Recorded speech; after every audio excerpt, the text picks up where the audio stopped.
এটা ছিল পবিত্রা রোপণী একাদশীর ভিডিও।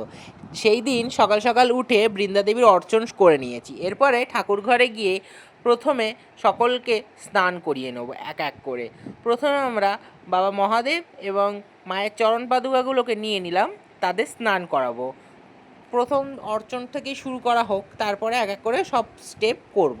তো অর্চনের আগে গোপালকে বাল্যভোগ দেওয়া হয়ে গেছে এবং ঠাকুর ঘর পরিষ্কার করা হয়ে গেছে। তো দেখতেই পাচ্ছি এবার বুবুন সোনাদের সুন্দর করে স্নান করিয়ে দিয়ে অর্চন করে নিলাম।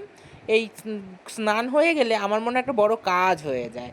এরপরে তারপর সুন্দর করে সিঙ্গার বাকি থাকে, ফুল সিঙ্গার করলাম, দিয়ে গয়নাগাটি দিয়ে সুন্দর করে সিঙ্গার করিয়ে দিয়েছি। আজকে দুপুরের ভোগ হিসেবে থাকবে 5 রকমের ফল সাথে বাতাসা। এই দিয়ে সুন্দর করে দুপুরের ভোগটা দিয়ে দিলাম। এরপরে একাদশীর বই, একাদশী ব্রত মাহাত্ম্য পড়ব।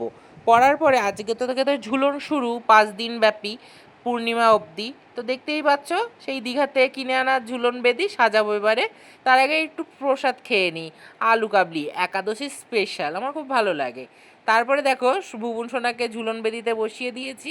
এখন দোলে দোল দোলে দুলনায়, শুধু রাধারানীর আফসোস, কিন্তু তাও ভুবন সোনাকে খুব ভালো লাগছে। সকলকে রাধে রাধে।